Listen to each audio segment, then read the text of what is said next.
نفرت سے محبت مکمل رومانٹک ناول۔ آج اس کے نصیب کا فیصلہ ہونے جا رہا تھا۔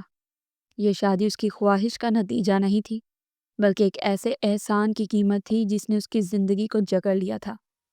جب اس کے والد شدید بیمار پڑے تھے تو نائلہ بیگم نے ان کے علاج پر بے دریغ دولت لوٹا دی تھی، اور اب اسی احسان کے بدلے وہ باپ سے اس کی بیٹی مانگ رہی تھی تاکہ وعدے کے مطابق اسے اپنے گھر کی بہو بنا سکے۔ اس سارے معاملے میں اس کی آواز کہیں گم ہو کر رہ گئی تھی۔ غربت نے پہلے ہی اس کے ہاتھ باندھ رکھے تھے، اوپر سے نائلہ بیگم کے قرض نے اسے مکمل طور پر بے بس کر دیا تھا۔ جس عورت نے اس کے باپ کی جان بچانے کے لیے پانی کی طرح پیسہ بہایا ہو، اس کے سامنے وہ نظریں کیسے اٹھاتی، انکار کی ہمت کہاں سے لاتی؟ اس مجبوری نے اسے خاموشی کی چادر اوڑھنے پر مجبور کر دیا۔ اس نے نہ کوئی سوال کیا، نہ کوئی احتجاج، بس تقدیر کو قبول کرتے ہوئے اس سے شادی کے لیے خود کو تیار کر لیا، کیونکہ اس کے پاس وہاں کہنے کے سوا اور کوئی راستہ نہیں بچا تھا۔ اس تنگ و تاریک سے گھر میں، جہاں کل ملا کر صرف 2 کمرے تھے، 10 بہن بھائی ایک ہی چھت تلے زندگی گزار رہے تھے۔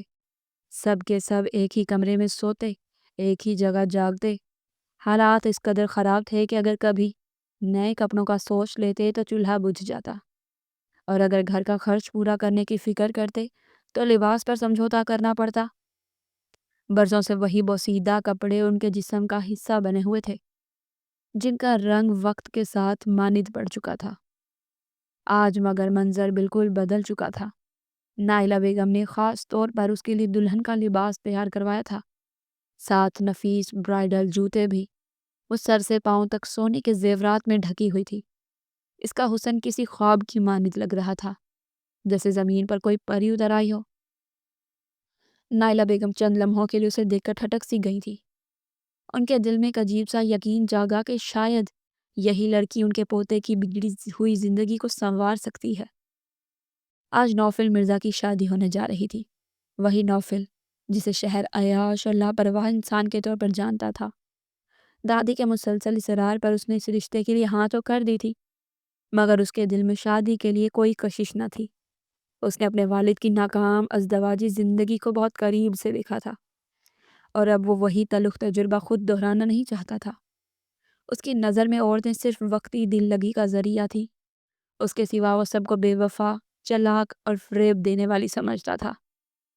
اسی سوچ کے باعث اس نے کبھی کسی پر اعتبار نہیں کیا، سوائے اپنی دادی کے۔ نائلہ بیگم ایک بااثر اور کامیاب کاروباری خاتون تھی۔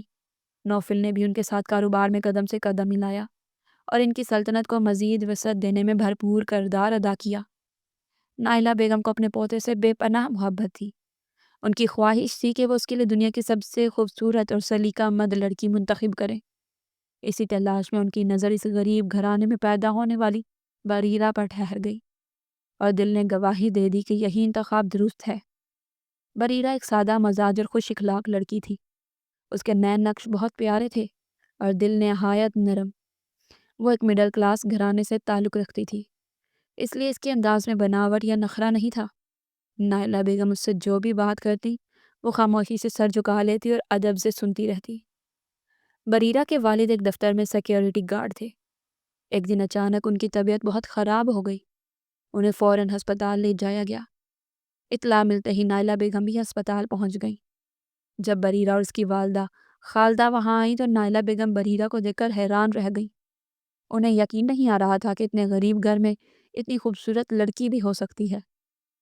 اسی لمحے انہوں نے فیصلہ کر لیا کہ احمد علی کے علاج میں کوئی کمی نہیں آنے دیں گی۔ انہوں نے بے دریغ پیسہ لگایا، مگر ساتھ ہی ایک وعدہ بھی لیا کہ اس کے بدلے بریرہ کی شادی ان کے پوتے سے ہوگی۔ احمد علی نے صاف کہہ دیا کہ پہلے میری بیٹی سے بات کر لیں، اگر وہ راضی ہو گئی تو مجھے بھی کوئی اعتراض نہیں، ورنہ مجھے بہتر مر جانا قبول ہے، اپنی بیٹی کو بیچنا نہیں۔ جب بریرہ نے یہ بات سنی تو اپنے باپ کے سامنے ٹوٹ سی گئی۔ اگر باپ دنیا سے چلا جاتا تو اس کے بہن بھائیوں کا کیا بنتا؟ وہ خود ایک لڑکی تھی، گھر کی ساری ذمہ داری اکیلے کیسے اٹھاتی؟ اس کے لیے اس کے باپ کی جان سب سے قیمتی تھی، یہاں تک کہ اپنی زندگی بھی اس سے کم اہم لگنے لگی۔ جب نائلہ بیگم نے بریرہ سے بات کی تو اس نے خاموشی سے کہا کہ اگر اس کے باپ کی طبیعت ٹھیک ہو جاتی ہے تو وہ ان کے پوتے سے شادی کے لیے تیار ہے۔ بریرہ کو یہ معلوم نہیں تھا کہ وہ لڑکا کیسا ہے اور عورتوں کے بارے میں اس کے خیالات کیا ہیں، یہ سب باتیں صرف نائلہ بیگم جانتی تھی۔ انہوں نے بریرہ میں کچھ ایسا دیکھا تھا جس سے انہیں لگا کہ وہ ان کے پوتے کی زندگی بدل دے گی، وہ سدھر جائے گا اور دوبارہ عورتوں پر بھروسہ کرنا سیکھ لے گا۔ مگر یہ امیدیں اس وقت کمزور پڑنے لگی جب بریرہ بیاہ کر ان کے گھر آ گئی۔ ہر دن کی طرح آج بھی بریرہ اپنے بستر پر بیٹھی ہوئی تھی۔ وہ آیا اور اس کے پاس بیٹھ گیا، تھوڑا سا اس کے قریب ہوا، نرمی سے اس کے بال پیچھے کیے۔ بریرہ کا دل زور زور سے دھڑکنے لگا۔ اسے ایک لمحے کو لگا کہ شاید اب نوفل کا رویہ بدلنے والا ہے، شاید وہ اپنی بیوی کو سمجھنے لگا ہے، اس کے حسن اور وجود کو محسوس کرنے لگا ہے۔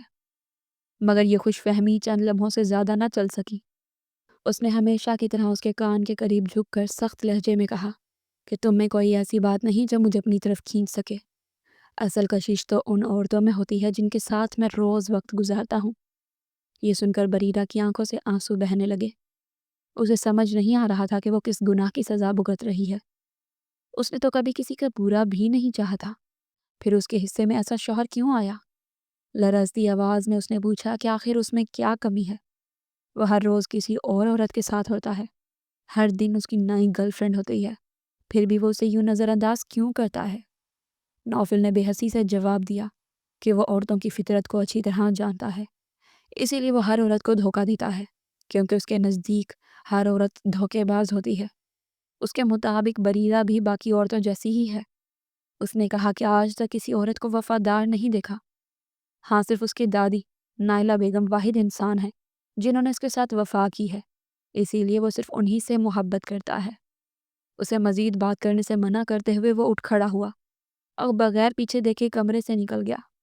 اس نے یہ جاننے کی کوشش بھی نہیں کی کہ پیچھے بیٹھی اس کی نئی نویلی دلہن کس حال میں ہے، کیا سوچ رہی ہے۔ ابھی تو ان کی شادی کو 15 دن بھی پورے نہیں ہوئے تھے۔ شادی کی پہلی رات ہی اس کا دل توڑ دیا گیا اور وہ دن کے بعد دن اس سے بے رخی کا سامنا کرتا رہا تھا۔ نوفل مرزا اپنے چھوٹے بھائی اون کے ساتھ دادی کے گھر رہتا تھا۔ اون سب کچھ دیکھ رہا تھا، سب سمجھتا تھا۔ اسے اپنی بھابھی سے ہمدردی تھی، عزت بھی۔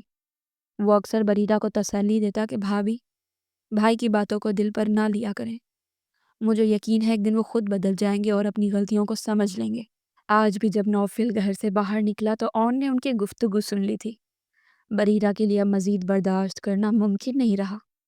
وہ غریب گھر کی بیٹی تھی اور جب نوفل اسے ٹھکراتا تو اسے یوں لگتا تھا جیسے وہ اس کی غربت کو ہی حقیر سمجھ رہا ہو۔ آج اس نے دل میں فیصلہ کر لیا تھا کہ وہ اس زندگی میں واپس نہیں آئے گی۔ اس کے نزدیک اس ذلت سے مر جانا بہتر لگ رہا تھا۔ اسی سوچ میں وہ کھڑکی کے پاس جا کھڑی ہوئی۔ کمرہ دوسری منزل پر تھا۔ اس نے نیچے جھانکا، آنکھیں بند کر لی، آنسو بہنے لگے۔ دل ہی دل میں اس نے کہا کہ اگر میں تمہیں پسند نہیں تو ٹھیک ہے، آج کے بعد مجھے کبھی نہیں دیکھو گے، میں ہمیشہ کے لیے تمہاری دنیا چھوڑ رہی ہوں۔ وہ قدم آگے ہی بڑھانے والی تھی کہ اچانک کسی نے اس کا ہاتھ مضبوطی سے پکڑ لیا اور پیچھے کھینچ لیا۔ وہ لڑکھڑا کر زمین پر گر گئی۔ جب اس نے سر اٹھا کر دیکھا تو اون سامنے کھڑا تھا۔ اس کے چہرے پر غصہ بھی تھا اور پریشانی بھی۔ وہ بولا، بھابھی، یہ آپ کیا کر رہی تھی؟ آپ اپنی جان کے پیچھے کیوں پڑ گئی ہیں؟ اگر آپ کو لگتا ہے کہ یہی ایک حل ہے تو ایسا بالکل نہیں ہے، زندگی اس سے کہیں بڑی ہوتی ہے۔ یہ سن کر بریرہ پھوٹ پھوٹ کر رونے لگی۔ اس کا ضبط ٹوٹ گیا۔ وہ روتے ہوئے بولی، اون، مجھے 15 دن ہو گئے ہیں تمہارا بھائی ہر روز مجھے قریب آ کر ذلیل کرتا ہے۔ اگر میں کہوں کہ مجھے چھوڑ دے تو بھی نہیں چھوڑتا، بس توہین کرتا رہتا ہے۔ بتاؤ میں کیا کروں؟ ایک عورت کے لیے اس سے زیادہ تکلیف دہ اور کیا ہو سکتا ہے کہ اس کا شوہر اسے چھوڑ کر دوسری عورتوں کے پاس جائے؟ اس نے روتے ہوئے مزید کہا، تمہاری دادی نے تو جیسے مجھے یہاں لا کر بھلا ہی دیا ہے۔ وہ لندن چلی گئی ہیں اور مجھے یہاں اکیلا چھوڑ دیا ہے۔ اب تم ہی بتاؤ میں کیا کروں؟ اون خاموش کھڑا اسے دیکھتا رہا۔ اس کے پاس اس وقت کوئی ایسا لفظ نہیں تھا جو اس کے دکھ کو کم کر سکتا۔ اون نے فوراً پانی کا گلاس اس کے ہاتھ میں دیا، کھڑکی بند کی اور سنجیدہ لہجے میں بولا، آئندہ ایسی حرکت دوبارہ نہ کرنا۔ اس نے کہا کہ مسئلے کا حل یہ نہیں کہ اپنی جان دے دی جائے، بلکہ بھائی کو سمجھنا اور اسے اپنی طرف مائل کرنا ہے۔ اس نے یہ بھی یقین دلایا کہ جیسے ہی دادی سے بات ہوگی وہ انہیں واپس بلا لے گا۔ سختی سے تنبیہ کرتے وہ کمرے سے باہر چلا گیا۔ کمرے میں اکیلی رہ جانے والی بریرہ بستر پر بیٹھ کر ہچکیوں کے ساتھ رونے لگی۔ اسے اپنے بچپن کے وہ دن یاد آنے لگے جب اس کے والد اسے بہت پیار سے رکھتے تھے۔ ذرا سی چوٹ لگتی تو اس کی ماں گھبرا جاتی تھی، مگر یہاں آ کر جیسے اس بڑی حویلی میں قید کر دیا گیا تھا۔ نہ ماں باپ سے ملنے کی اجازت، نہ کسی سے دل کی بات کرنے کا موقع۔ اس کا دل دکھ سے بھر چکا تھا۔ اس نے آنسو پونچھے اور پانی پینے لگی۔ ذہن میں ایک ہی سوال گردش کر رہا تھا کہ آخر نوفل ایسا کیوں ہے؟ کون سا دکھ ہے جس نے اسے عورتوں سے اتنا بدظن کر دیا ہے؟ وہ کسی پر بھروسہ کیوں نہیں کرتا، حتیٰ کہ اپنی بیوی پر بھی نہیں؟ وہ اس سے دور کیوں رہتا ہے؟ اس کے پاس آ کر بات کیوں نہیں کرتا؟ انہی سوچوں میں ڈوبی وہ دیر تک روتی رہی، یہاں تک کہ آنکھیں بوجھل ہو گئیں اور وہ روتے روتے سو گئی۔ جب بریرہ کی آنکھ کھلی تو اس نے دیکھا وہ کمرے میں موجود تھا۔ لگتا تھا وہ نہا چکا ہے، کیونکہ اب آئینے کے سامنے کھڑا بال سنوار رہا تھا۔ یہ منظر دیکھ کر وہ چونک کر بستر پر سیدھی ہو بیٹھی۔ اس سے پہلے وہ کبھی اس طرح کمرے میں نہیں آیا تھا۔ آتا بھی تو تھا صرف تلخ باتیں کرنے کے لیے۔ آج اچانک اس کا یوں آ جانا بریرہ کو عجیب لگا۔ وہ بال بنانے کے بعد پرفیوم اٹھانے لگا۔ ایک کے بعد ایک اس نے خود پر کئی بار خوشبو چھڑکی۔ کمرہ مہکنے لگا۔ بریرہ خاموشی سے اسے دیکھتی رہی۔ پھر اس نے پلٹ کر اس کی طرف دیکھا اور سرد لہجے میں بولا، اون نے بتایا ہے تم نے اپنی جان لینے کی کوشش کی ہے؟ یہ سب فضول حرکتیں ہیں۔ تم کیا سمجھتی ہو ایسا کرنے سے میں تمہارے قریب آ جاؤں گا؟ یہ تمہاری غلط فہمی ہے۔ اس نے مزید کہا کہ اپنی جان ضائع کرنے کا سوچنا چھوڑ دو اور چپ چاپ یہیں پڑی رہو۔ رہنے کے لیے جگہ تو مل بھی گئی ہے نا؟ اتنا بڑا گھر ہے، نوکر ہیں، گاڑیاں ہیں، ہر سہولت موجود ہے۔ تمہیں اور کیا چاہیے؟ پھر وہ بے رخی سے بولا کہ ویسے بھی ایک دن تم نے مجھے دھوکہ دے کر چلے ہی جانا ہے، اسی لیے خاموشی سے یہیں رہو، کچھ کرنے کی ضرورت نہیں۔ یہ کہہ کر وہ کمرے سے باہر چلا گیا۔ ایک بار پھر اس کے الفاظ بریرہ کے دل میں چبھ گئے۔ اسے لگا تھا شاید اون کے سمجھانے سے اس کے رویے میں نرمی آ جائے گی، مگر ایسا کچھ نہ ہوا۔ وہ پہلے سے بھی زیادہ سرد اور دور لگا۔ بریرہ کی آنکھیں دوبارہ نم ہو گئیں۔ اس نے خاموشی سے آنسو پونچھے اور بستر سے اٹھ کھڑی ہوئی۔ وہ واش روم گئی، منہ ہاتھ دھو کر خود کو تازہ کیا اور پھر نیچے آ گئی۔ ڈائننگ ایریا میں اون بیٹھا ہوا تھا۔ نوفل جا چکا تھا۔ اون نے اس کی حالت دیکھی تو ہلکی سی کھنکار کے ساتھ کرسی کی طرف اشارہ کیا۔ بریرہ خاموشی سے بیٹھ گئی۔ اون نے کہا، بھابھی، میں نے دادی سے بات کر لی ہے۔ وہ تو کہہ رہی ہیں کہ کچھ دنوں میں واپس آ جائیں گی، تب تک آپ کو حوصلہ رکھنا ہوگا۔ میں نے انہیں کچھ نہیں بتایا کہ بھائی آپ کے ساتھ کیسا سلوک کر رہے ہیں یا کل کیا ہوا تھا، بس اتنا کہا ہے کہ آپ انہیں یاد کر رہی ہیں، اسی لیے وہ جلدی واپس آئیں گی۔ یہ سن کر بریرہ کے لبوں پر ہلکی سی مسکراہٹ آ سکی۔ اس کی آنکھیں ابھی بھی پوری سوجی ہوئی تھی اور سرخ تھی۔ اون سمجھ گیا تھا کہ وہ پوری رات روئی ہے، مگر وہ اسے دلاسا دینے کے لیے کچھ کہہ نہ سکا۔ اسے یونیورسٹی جانا تھا۔ اس نے جلدی سے ناشتہ کیا اور خدا حافظ کہہ کر نکل گیا۔ اس کے بعد بریرہ نے روز کی طرح گھر کی صفائی اپنی نگرانی میں کروائی۔ سب کام نپٹانے کے بعد وہ اپنے کمرے میں آ گئی۔ آج اس نے دل میں فیصلہ کر لیا تھا کہ وہ خود کو سنوارے گی۔ شاید آج نوفل اس کی طرف متوجہ ہو جائے۔ اس نے سرخ رنگ کا لباس پہنا اور اس کے ساتھ ملتے زیورات بھی پہن لیے۔ تیار ہو کر وہ آئینے کے سامنے رکی اور خود کو دیکھا۔ وہ واقعی بہت خوبصورت لگ رہی تھی۔ اس کے دل میں ایک ننھی سی امید جاگ اٹھی کہ شاید آج نوفل اس سے نظریں نہ ہٹا سکے۔ کچھ دیر تک وہ کمرے میں بے چینی سے ٹہلتی رہی، بار بار دروازے کی طرف دیکھتی رہی۔ اچانک دروازہ کھلا تو اس کی توجہ وہیں جم گئی۔ نوفل اندر داخل ہوا۔ دروازہ کھولتے ہی اس کی نظر بریرہ پر پڑی۔ چند لمحوں کے لیے وہ ٹھٹک سا گیا۔ اس کا سراپا واقعی دل کو چھو لینے والا تھا، مگر یہ اثر لمحوں سے زیادہ قائم نہ رہ سکا۔ اس نے سرد لہجے میں پوچھا، کہیں جانے کا ارادہ ہے؟ خیریت تو ہے؟ پھر فوراً سختی سے بولا، خبردار جو گھر سے باہر قدم رکھا، اور اگر تم یہ سب مجھے متاثر کرنے کے لیے کر رہی ہو تو اچھی طرح سن لو بریرہ بیگم، تمہاری یہ ساری کوششیں مجھے پر کوئی اثر نہیں ڈال سکتی۔ اپنے یہ بناوٹی انداز اپنے پاس ہی رکھو۔ وہ بولتا ہی چلا گیا جیسے اس کے دل میں بھرا زہر لفظوں کی شکل میں نکل رہا ہو۔ اس نے کہا کہ وہ کبھی اسے اس نظر سے نہیں دیکھ سکتا، کیونکہ اس کے مطابق اس میں کوئی خاص بات ہے ہی نہیں۔ اس کے نزدیک وہ ایک عام سی عورت تھی جس میں کوئی خوبی ہے ہی نہیں۔ یہ کہہ کر وہ ایک بار پھر اس کے دل کو کچلتا وہاں سے نکل گیا۔ بریرہ کی آنکھیں بھر آئیں۔ اس کا دل اتنی بار ٹوٹ چکا تھا کہ اب وہ خود بھی اسے جوڑنے کے قابل نہ رہی تھی۔ اب اسے بس ایک ہی سہارا نظر آتا تھا، نائلہ بیگم کی واپسی۔ اسے یقین تھا کہ اگر وہ آ گئیں تو شاید سب کچھ سنبھل جائے۔ کچھ دن اسی انتظار میں گزر گئے۔ جب نائلہ بیگم واپس آئیں تو ان کی نظر بریرہ پر پڑی۔ وہ اندر تک ہل گئیں۔ جو لڑکی کبھی ہنستی مسکراتی، سنجیدہ اور باوقار ہوا کرتی تھی، آج بالکل بکھری ہوئی لگ رہی تھی۔ نائلہ بیگم کے قدموں تلے جیسے زمین نکل گئی۔ وہ فوراً اس کے پاس آئیں اور گھبرا کر پوچھا، بریرہ یہ کیا حال بنا رکھا ہے؟ کیا تم ٹھیک ہو؟ طبیعت تو ٹھیک ہے نا؟ بریرہ ضبط نہ کر سکی اور روتے ہوئے ان کے گلے لگ گئی۔ نائلہ بیگم حیران اور پریشانی کے عالم میں سب سمجھنے کی کوشش کر رہی تھی۔ اسی وقت اون آگے بڑھا اور بولا، دادی یہ سب آپ کے لاڈلے پوتے کا کمال ہے۔ آپ بھابھی کو یہاں چھوڑ کر خود لندن جا کر بے فکر ہو گئیں۔ ایک بار پلٹ کر بھی ان کا حال نہیں پوچھا۔ آپ جانتی ہیں بھائی کیا کر رہے تھے، اور ان سب باتوں نے بھابھی کو کس حال تک پہنچا دیا تھا۔ اون کی بات سنتے ہی نائلہ بیگم کا دل دہل گیا۔ وہ حیرت سے بریرہ کو دیکھنے لگی، جیسے اب انہیں اصل حقیقت کا اندازہ ہو رہا ہو۔ بریرہ ہچکیوں کے ساتھ رو رہی تھی۔ دادی نے بے یقین ہو کر پوچھا، یہ کیا کہہ رہا ہے اون؟ کیا تم نے واقعی خودکشی کی کوشش کی تھی؟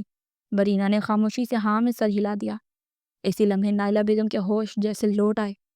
ان کا دل بری طرح سے دھک سے رہ گیا۔ اب انہیں شدت سے احساس ہو رہا تھا کہ شاید انہوں نے بہت بڑی غلطی کر دی ہے، ایک معصوم لڑکی کو نوفل جیسے بگڑے ہوئے انسان کے ساتھ باندھ کر۔ نائلہ بیگم نے نرمی سے پوچھا، کیا تم نے اپنے ماں باپ کی خبر لی؟ ان سے ملی ہو؟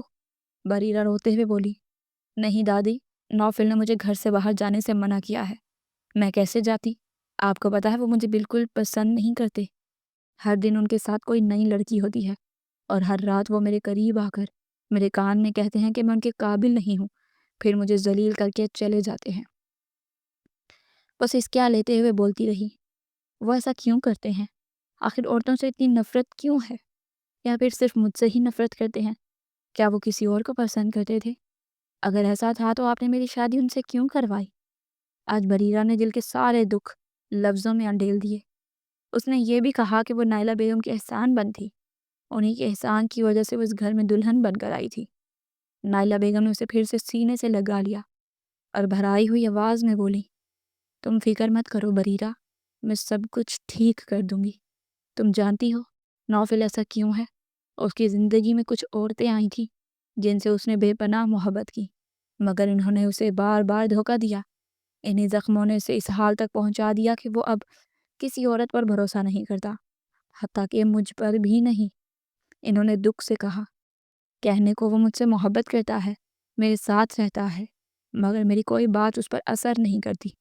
اس نے میرے کہنے پر تم سے شادی تو کر لی، مگر میں نے تمہیں دیکھ کر جو امید باندھی تھی وہ پوری نہ ہو سکی۔ مجھے لگا تھا تم اسے سنوار دو گی، مگر اس نے تو تمہیں ہی توڑ دیا۔ دیکھو اس نے تمہارا کیا حال بنا رکھ دیا ہے۔ نائلہ بیگم کی آواز کانپنے لگی۔ وہ پہلے ایسے نہیں تھا، وہ کبھی بہت اچھا لڑکا ہوا کرتا تھا۔ بریرہ اون کو غور سے دیکھ رہی تھی۔ وہ واقعی نوفل سے کہیں زیادہ سمجھدار اور تمیزدار تھا۔ بچپن سے ہی وہ سلیقہ دار اور ادب پسند لڑکا تھا، کبھی بھی کسی غیر عورت کی طرف بے ادب نظروں سے نہیں دیکھا۔ اسے اپنی ماں سے گہری محبت تھی۔ نوفل نے بعد میں ایک گوری لڑکی سے شادی کی، اور اسی شادی کے بعد نوفل اور اون پیدا ہوئے، مگر یہ لڑکی صرف دولت کی خاطر نوفل کے والد کے ساتھ بندھی تھی۔ جب اسے معلوم ہوا کہ نوفل کے والد کے پاس کوئی جائیداد نہیں ہے، کیونکہ شادی چھپ کر کی گئی تھی، تو اس نے سب کچھ چھوڑ دیا۔ اس کے بعد اس کی بیوی نے کسی بوائے فرینڈ کے ساتھ مل کر نوفل کے والد سے طلاق لے لی، اور نوفل اور اون دونوں کو اکیلا چھوڑ دیا۔ نوفل کے والد نے پھر اپنی مرضی سے ایک دوسری لڑکی سے شادی کی، جو بہت اچھی اور محبت کرنے والی تھی۔ اس نے دونوں بچوں کا خیال رکھا اور نوفل کو بھی سہارا دیا۔ آہستہ آہستہ نوفل اس کے قریب ہوا، اسے اپنا سہارا اور ماں جیسا سمجھنے لگا۔ لیکن حقیقت یہ تھی کہ نوفل کی اصلی ماں کون تھی، یہ کوئی نہیں جانتا تھا۔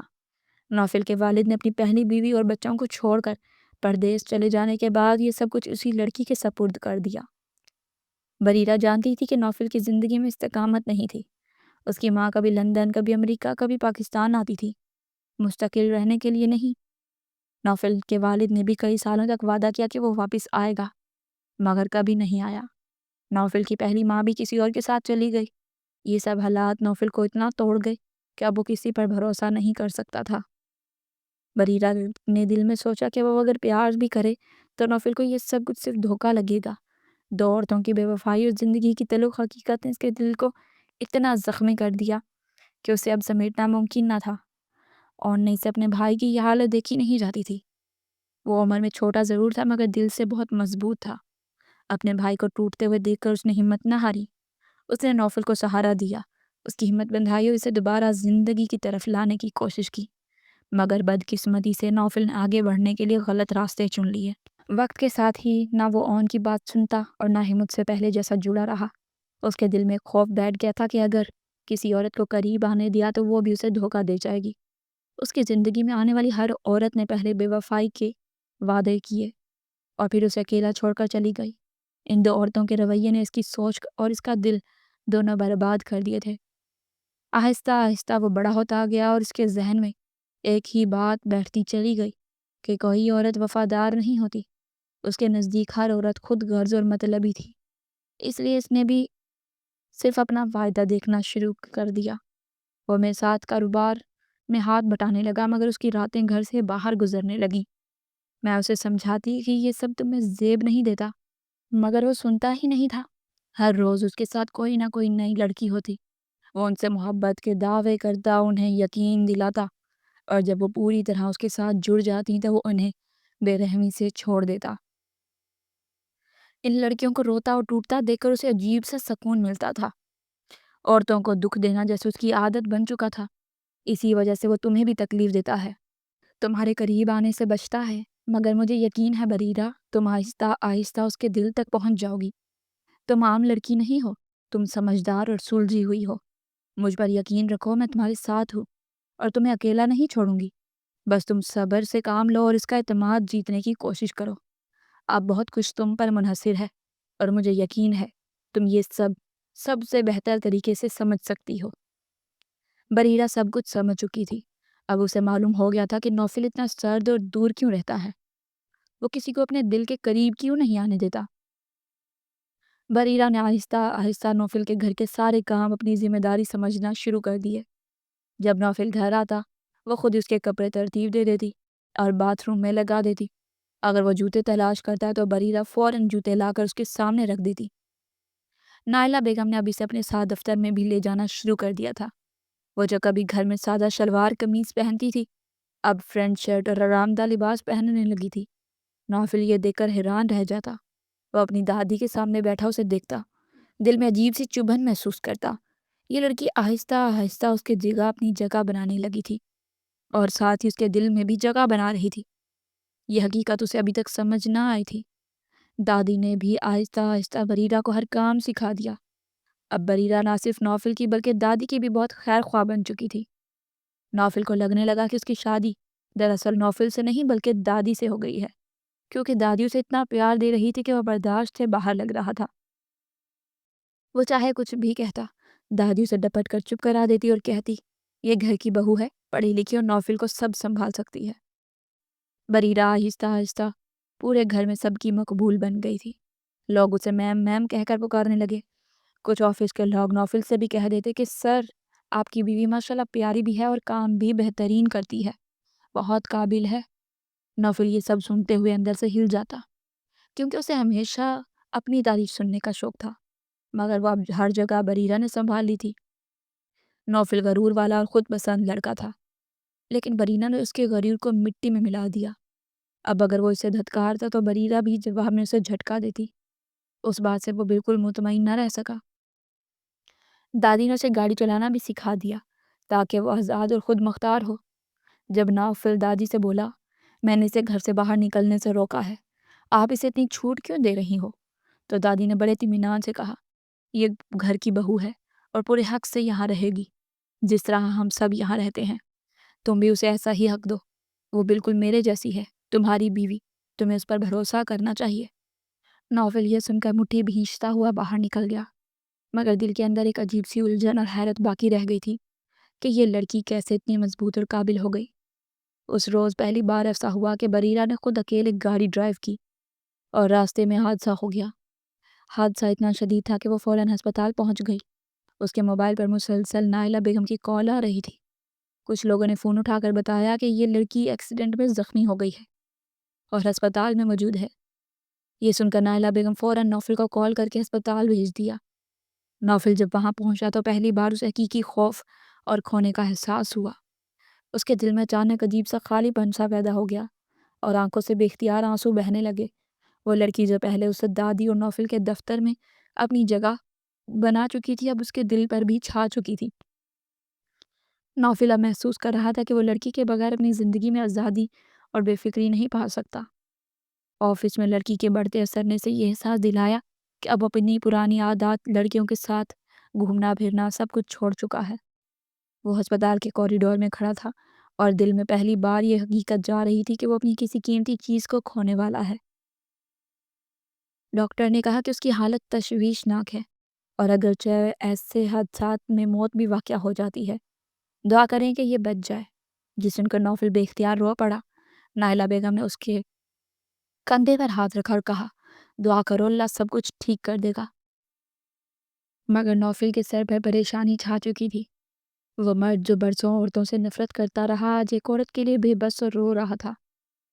وہ عورت جو گھر میں بھی اپنی جگہ بنا چکی تھی اور دفتر میں بھی اپنی اہمیت قائم کر رہی تھی، اب اس کے دل کی سب سے قیمتی ہستی بن چکی تھی۔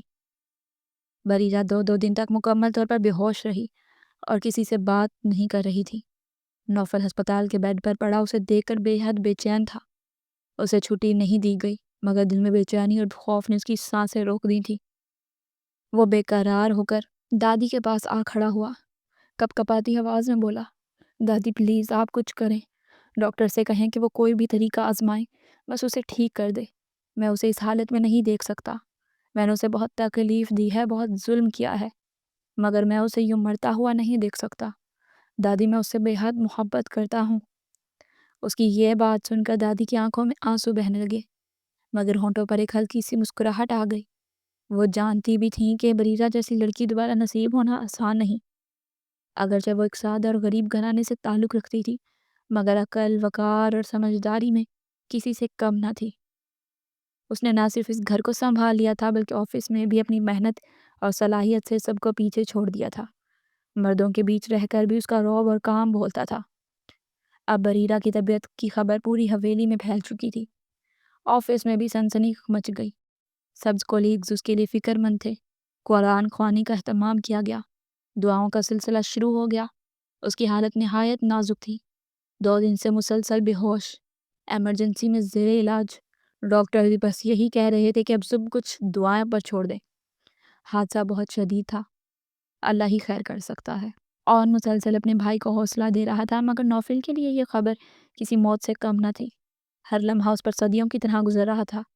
اس نے نماز کو تھام لیا تھا۔ ان 2 دنوں میں جیسے وہ دنیا سے کٹ سا گیا تھا۔ نائلہ بیگم یہ سب دیکھ کر حیران بھی تھیں اور مطمئن بھی۔ انہیں یقین تھا کہ ایک دن بریرہ اس کی زندگی بدل دے گی، اور آج وہ دن آ چکا تھا۔ نوفل واقعی بدل چکا تھا۔ اتنا بدل چکا تھا کہ اب اس کے بگڑنے کی کوئی گنجائش نہ رہی تھی۔ اس کی زندگی کی ساری ڈور اب بریرہ کے ہاتھ میں تھی۔ یہ احساس نائلہ بیگم کو خوشی بھی دے رہا تھا، مگر بریرہ کی حالت کے باعث دل شدید پریشانی میں بھی گھرا ہوا تھا۔ تیسرے دن کا سورج طلوع ہو چکا تھا۔ وہ مسلسل جائے نماز پر بیٹھا ہوا تھا، آنکھوں سے آنسو رواں تھے اور ہونٹوں پر بس ایک ہی دعا تھی۔ گڑ گڑا کر وہ بریرہ کی زندگی مانگ رہا تھا۔ اسی لمحے اس کا موبائل بجا۔ وہ مسجد میں تھا۔ ہاتھ کانپتے ہوئے اس نے فون کان سے لگایا۔ دوسری طرف آن کی گھبرائی ہوئی آواز تھی، بھائی آپ فوراً ہسپتال آ جائیں، بریرہ بھابھی کو ہوش آ گیا ہے۔ یہ سنتے ہی وہ جیسے ہوش و حواس کھو بیٹھا۔ تیزی سے مسجد سے نکلا اور بنا کچھ سوچے سمجھے ہم ہسپتال کی طرف دوڑ پڑا۔ ہسپتال پہنچ کر معلوم ہوا کہ واقعی بریرہ ہوش میں آ چکی تھی اور بار بار اسی کا نام لے رہی تھی۔ ڈاکٹر نے سختی سے ہدایت کی تھی کہ فی الحال صرف ایک ہی شخص مریض سے مل سکتا ہے۔ نائلہ بیگم نے ایک لمحہ سوچے بغیر نوفل کا نام لیا۔ وہ تیزی سے کمرے کے اندر داخل ہوا۔ سامنے بیڈ پر بڑی بریرہ یتیم پٹیوں میں جکڑی ہوئی تھی۔ ایک ٹانگ فریکچر تھی اور ہاتھوں پر زخموں کی پٹیاں تھیں اور آنکھوں سے خاموش آنسو بہہ رہے تھے۔ اس کی یہ حالت دیکھ کر نوفل کا دل بیٹھ سا گیا۔ بریرہ نے جیسے ہی سامنے اسے دیکھا، وہ حیرت سے اسے تکنے لگی۔ وہ بول نہیں پا رہی تھی، بس آنکھیں سوال کر رہی تھی۔ نوفل تیزی سے اس کے قریب آیا، آہستگی سے اس کے بال سنوارنے لگا۔ بریرہ کے دل میں ایک لمحے کو یہی خیال آیا کہ شاید آج بھی وہ اسے جھڑک دے گا، مگر ایسا نہیں ہوا۔ آج وہی سخت مزاج انسان نم آنکھوں کے ساتھ اس سے کہہ رہا تھا، تم کیسی ہو بریرہ؟ تم ٹھیک تو ہو نا؟ یہ سب تمہارے ساتھ کیسے ہو گیا؟ تم اپنا خیال کیوں نہیں رکھتی؟ تم جانتی ہو میری جان نکل گئی تھی۔ اس کی باتیں سن کر بریرہ خاموشی سے بس اسے دیکھتی رہی۔ حیرت اس کی آنکھوں سے جھلک رہی تھی۔ وہی بگڑا ہوا بے رحم سا نظر آنے والا شخص آج اس کے لیے رو رہا تھا۔ یہ منظر کسی نعمت سے کم نہ تھا۔ اس نے ہلکے سے سر ہلایا۔ نوفل اس کے اور قریب ہو گیا۔ اس کا ہاتھ تھام کر اپنے سینے سے لگا لیا اور ٹوٹی ہوئی آواز میں بولا، خدا گواہ ہے، میں نے ساری عمر عورتوں سے نفرت کی۔ میری زندگی میں آنے والی عورتوں نے مجھے توڑ دیا تھا۔ میرا یقین ختم ہو چکا تھا، مگر تمہارے آنے کے بعد میں نے تم پر جتنا ظلم کیا، جتنا تمہیں دھتکارا، اس کے باوجود تم نے مجھ پر بھروسہ رکھا۔ تمہارا بچھڑنا میری جان لے رہا تھا۔ تم جانتی ہو 3 دن سے میں مسجد میں بیٹھا صرف تمہارے لیے دعا کر رہا ہوں۔ مجھے معاف کر دو۔ وہ شخص جو ہمیشہ اکڑ کر رہتا تھا، جو دوسروں کو رلا کر سکون محسوس کرتا تھا، آج اس کے سامنے مکمل طور پر ہار مان چکا تھا۔ بریرہ نے ہلکی سی مسکراہٹ کے ساتھ اسے دیکھا اور دھیمی آواز میں بولی، آپ جانتے ہیں آپ کی زندگی میں 2 عورتوں نے آپ کو توڑ دیا، مگر میری زندگی میں صرف ایک ہی مرد تھا، میرے بابا۔ انہوں نے مجھے سر اٹھا کر جینا سکھایا۔ پھر ان کی بیماری کے وقت میں نے آپ کی دادی سے مدد لی، اپنے بابا کا علاج کروایا اور وعدے کے مطابق آپ سے شادی کر لی۔ اس کے بعد میری زندگی میں بس آپ ہی تھے۔ آپ کو دیکھ کر ہی میں نے جینا سیکھا۔ آپ ہی میرا سہارا تھے۔ وہ ایک لمحے کو رکی، پھر آگے بولی، جب آپ مجھے دھتکارتے تھے تو تب میں خود کو ختم کرنے کی ہر ممکن کوشش کرتی رہی، مگر دادی جان اور اون نے مجھے ہمت دی، آپ کا اعتماد جیتنے کے لیے مضبوط بنایا۔ میں نہیں جانتی تھی کہ آپ اتنی جلدی بدل جائیں گے، میری محبت میں گرفتار ہو جائیں گے۔ اگر اس وقت میں ہار مان لیتی تو شاید آج یہ دن نہ دیکھ پاتی۔ اتنا انتظار کرنے کے بعد آج آپ مکمل طور پر میرے ہو کر آئے ہیں۔ اس کی باتیں سن کر نوفل کی آنکھوں سے آنسو بہنے لگے۔ اس نے نرمی سے اس کے آنسو صاف کیے اور کہا، اب میں کبھی تمہیں کوئی دکھ نہیں دوں گا۔ مجھ پر یقین رکھو، بس جلدی سے ٹھیک ہو جاؤ، گھر واپس آ جاؤ۔ میں تمہیں ہر خوشی دوں گا، تمہارا خیال رکھوں گا، جو کہو گی وہی کروں گا۔ بس مجھے تمہیں اس حالت میں دیکھنے کی ہمت نہیں۔ یہ سن کر بریرہ کے ہونٹوں پر ایک مطمئن سی مسکراہٹ پھیل گئی۔ آخرکار وہ اپنی محبت جیت چکی تھی۔ وہ جان گئی تھی کہ کسی کے دل میں جگہ بنانا کتنا مشکل ہوتا ہے، کسی کا اعتماد جیتنا کتنا صبر مانگتا ہے، اور اعتماد ٹوٹنے کا درد کتنا گہرا ہوتا ہے۔ نوفل اس کی آنکھوں کے سامنے ایک زندہ مثال تھا۔ اب وہ بس جلد از جلد ٹھیک ہو جانا چاہتی تھی تاکہ اس بکھرے ہوئے انسان کو مکمل طور پر سمیٹ سکے۔ وہ اسے پہلے سے ہی سمیٹ چکی تھی۔ جتنا دکھ اس نے اسے دیا تھا، اس سے کہیں زیادہ محبت اب وہ اسے کر رہا تھا۔ اس کی محبت کے سائے میں بریرہ کو عجیب سا سکون مل رہا تھا۔ وہ دل ہی دل میں خدا کا شکر ادا کر رہی تھی کہ اس نے اس کے شوہر کے دل کو اس کے حق میں نرم کر ہی دیا۔ باہر کمرے کے دروازے کے پاس کھڑی نائلہ بیگم اور اون یہ منظر دیکھ کر بے حد خوش تھے۔ انہیں پورا یقین ہو چکا تھا کہ اب نوفل کبھی بریرہ کو تکلیف نہیں دے گا، اور بریرہ کو بھی یقین تھا کچھ دنوں بعد جب وہ مکمل طور پر سنبھل گئی تو نوفل خود اسے اپنے ہاتھوں سے گھر لے آیا۔ اس نے اس کی خدمت کی، اس کا خیال رکھا، اور دونوں نے مل کر ایک نئی زندگی کی بنیاد رکھی۔ دادی ہمیشہ کے لیے لندن اپنے بیٹے کے پاس منتقل ہو گئی، جبکہ اون نوفل کے ساتھ ہی رہنے لگا۔ یوں ان کا خاندان مکمل ہو گیا۔ محبت ایک بار پھر جیت گئی تھی اور نفرت ہمیشہ کے لیے ہار چکی تھی۔ ختم شد۔ اگر آپ سب کو یہ کہانی اور میرے پڑھنے کا طریقہ پسند آیا ہے تو برائے مہربانی چینل کو سبسکرائب لازمی کریں۔ شکریہ۔